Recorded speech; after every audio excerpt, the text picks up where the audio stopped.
Bismillahirrahmanirrahim. Assalamualaikum warahmatullahi wabarakatuh. Pada pertemuan kita pada kali ini, saya akan menceritakan sedikit mengenai Tuan Guru Haji Daud Bukit Aban. Sejak akhir kurun ke-19 Masihi lagi, sejarah perkembangan tasawuf di negeri Kelantan memperlihatkan kemunculan tokoh-tokoh sufi tempatan yang terkenal hingga kini. Mereka ini bukan sahaja meninggalkan khazanah ilmu dan pemikiran menerusi karya-karya, tetapi ada juga di antara mereka yang meninggalkan pusat-pusat gerakan tarekat yang bagi aktif menyebarkan ilmu tasawuf dan juga menjalankan aktiviti kesufian. Di antara tokoh tersebut ialah Haji Daud bin Haji Omar Al-Libadi atau yang lebih dikenali sebagai Tuan Guru Haji Daud Bukit Aban. Sejarah pusat gerakannya terletak di Bukit Aban, sebuah kampung yang terletak berhampiran dengan Bandar Pasir Putih, Kelantan. Tokoh yang bertanggungjawab dalam perkembangan pusat tersebut ialah Haji Daud bin Haji Omar Al-Libadi, seorang syekh tarikat terpenting selepas generasi Haji Wan Musa bin Haji Abdul Samad Al-Kelantani Tuan Tabal dari silsilah Abu Hasan Al-Azhari. Tuan Guru Haji Daud Al-Libadi adalah individu yang tidak asing lagi di Kelantan dan di seluruh negara. Tuan Guru merupakan antara peneraju serta guru bagi tarikat Ahmadiyah yang berpusat di kampung Bukit Aban, Pasir Putih, Kelantan. Asalnya, pengamalan tarikat di negeri ini agak tersembunyi dan biasanya diamalkan secara sendiri-sendiri tanpa tersebar luas. Akan tetapi sejak Tuan Guru Haji Daud memperkenalkan tarikat Ahmadiyah ini, segala amal yang berkait dengan tarikat Ahmadiyah dibuka kepada orang ramai secara terang-terangan tanpa berselindung lagi. Amalan khusus terutama zikir-zikir khusus bagi tarikat Ahmadiyah ini dibuat secara berjemaah pada waktu pagi dan petang, manakala zikir halaqah majlis haul dibuat secara umum dan dibuka kepada orang ramai untuk disertai. Di sini bermulanya perkembangan pengaruh tarikat Ahmadiyah di bawah pimpinan Tuan Guru Haji Daud yang mendedahkan amalan tarikat ini kepada orang ramai, terutama melalui kuliah umum beliau pada setiap pagi Jumaat setiap minggu di masjid beliau di kampung Bukit Aban, Pasir Putih, Kelantan. Tuan Guru Haji Daud dilahirkan pada tahun 1903 Masihi di Kampung Limbat, iaitu sebuah kampung yang berdekatan dengan Pondok Pasir Tumbuh. Gelaran Al-Libadi digunakan sempena nama Kampung Limbat, tempat kelahirannya. Semasa kecil, beliau diasuh oleh bapanya dengan pendidikan agama dan ketika berusia 12 tahun, beliau dihantar untuk belajar dengan Haji Osman bin Haji Muhammad atau gelarannya Tok Bacok. Semasa tinggal di situ, beliau diajar untuk hidup sederhana dan sentiasa beribadah kepada Allah SWT dan menunaikan solat berjemaah. Suasana ini membentuk pribadinya menjadi seorang yang soleh dan mulia. Kemudian apabila mencapai umur 15 tahun, beliau belajar pula dengan Tok Kenali yang terkenal pada ketika itu dan juga masih dikenali pada masa sekarang. Beliau juga pernah berguru dengan Haji Omar Sungai Keladi dan ketika berada di Kota Baru, beliau pula belajar dengan Haji Ni'amdullah bin Haji Wan Musa yang beramal dengan tarikat Ahmadiyah. Haji Ni'amdullah adalah orang yang pertama memperkenalkan tarikat Ahmadiyah kepada Tuan Guru Haji Daud. Walaupun telah mendapat didikan daripada beberapa orang guru yang mengajar di Masjid Muhammadi Kota Baru, beliau masih belum berpuas hati dan untuk memenuhi ketidakpuasannya itu, beliau berangkat ke India. Tuan Guru Haji Daud ini adalah orang yang amat gemar menuntut ilmu. Tidak puas belajar di pondok-pondok sekitar Kota Baru dan beliau dengan keizinan keluarganya, beliau bertolak ke India dan belajar di Universiti Deoband. Setelah kembali dari India, beliau merantau ke negeri-negeri di Malaysia seperti Melaka, Johor, Negeri Sembilan dan Perak untuk mencari guru. Semasa di Perak, beliau telah diberi tauliah untuk mengajar agama, tetapi beliau tidak lama di situ dan pulang semula ke Kelantan. Oleh kerana keinginannya yang kuat untuk mencari ilmu, beliau kemudiannya dengan keizinan bapa saudaranya telah pergi ke Mekah pada tahun 1927 untuk menambahkan lagi ilmu pengetahuannya. Pada masa berada di Mekah, beliau telah mempertajamkan amalan tarikat Ahmadiyah dan dapat mendampingi sekaligus menjadi khodam kepada Sidi Muhammad Azhari, sehinggalah gurunya itu menghembuskan nafas terakhir. Setelah gurunya itu menghembuskan nafas terakhir, beliau berangkat pulang ke Malaysia. Semasa di sana, beliau mendalami berbagai-bagai bidang pelajaran yang berkaitan dengan agama dan yang paling beliau minati ialah ilmu, tasawuf dan tarikat. Minat ini timbul kerana beliau sudah mempunyai asas di dalam bidang tersebut semasa menuntut dengan Haji Ni'amdullah.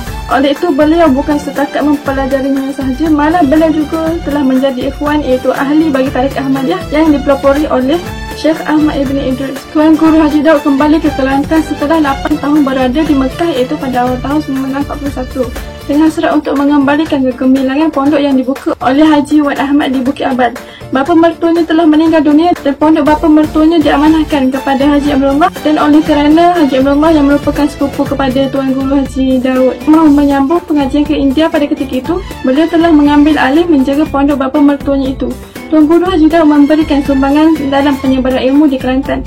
Pondok tersebut hidup kembali dan berkembang sehingga Perang Dunia Kedua meletus pada tahun 1941 yang menyebabkan Haji Daud bersama Imam Haji Muhammad bin Yusuf pergi ke Kusial, Tanah Merah, Kelantan. Tetapi pada tahun 1943 beliau kembali semula ke Pasir Putih dan tinggal di Padang Pak Ahmad sambil mengajar penduduk kampung berkenaan. Pada tahun 1945, beliau telah kembali ke Bukit Abal dan membuka sebuah sekolah Arab dengan menukarnya dari pendidikan secara pondok kepada sistem persekolahan. Sekolah tersebut mendapat sambutan dari orang ramai tetapi tidak bertahan lama kerana pada tahun 1953, sekolah tersebut terpaksa ditutup kerana masalah kewangan. Kemudian sekali lagi, Tuan Guru Haji Daud meninggalkan Bukit Abal dan kembali semula pada tahun 1965 untuk mengajar orang ramai tentang ilmu agama, ilmu tasawuf termasuk ajaran tarekat Ahmadiyah. Pada awal-awal tahun permulaannya, sambutan dari masyarakat tempatan terhadap pengajarannya kurang menggalakkan. Menurut Mustafa bin Al-Jiasi, salah seorang muridnya, pada tahun 1967, beliau sendiri pernah belajar secara berseorangan dengan Haji Daud. Tetapi bermula pada 1968, orang ramai mula mengunjunginya, termasuk juga yang datang daripada negeri Perak, Johor dan lain-lain lagi. Pada mulanya beliau mengajar di surau. Tetapi dengan pertambahan murid yang datang untuk belajar, beliau terpaksa mendirikan sebuah masjid. Di masjid inilah Haji Daud mengajar kitab Minhajul Amilin karangan Imam Al-Ghazali, terjemahan bahasa Melayu dan syarah kitab Hikam. Di samping itu, beliau sendiri telah menghasilkan siri risalah tasawuf yang dikatakan hasil daripada pengajarannya di masjid setiap pagi Jumaat. Selain itu, beliau turut mengajar ilmu syariah, ilmu usuluddin, ilmu tasawuf dan juga banyak memberi penerangan tentang ilmu tarikat. Beliau turut menghasilkan sebuah buku kecil yang diberi nama Risalah Al-Aqaid wal Fawaid yang mengandungi susunan zikir yang diamalkan oleh beliau. Beliau telah melaksanakan zikir halaqah dengan mengadakan majlisnya pada setiap malam Jumaat. Zikir yang diamalkan selepas solat maghrib ini tidak hanya disertai oleh penduduk di sekitar masjid tersebut sahaja, malahan juga disertai oleh orang ramai dari seluruh negeri Kelantan yang berminat dengan amalan ini. Mereka terdiri dari berbagai golongan termasuk pegawai-pegawai kerajaan, orang-orang yang berpelajaran agama dan sebagainya. Beberapa amalan zikir tarekat Ahmadiyah pimpinan Tuan Guru Haji Daud sebagaimana ikhwan tarekat Ahmadiyah yang lain, Tuan Guru Haji Daud juga turut mengamalkan aurat asasi tarekat Ahmadiyah yang disusun oleh Syekh Ahmad Ibn Idris yang merupakan pengasas tarekat ini.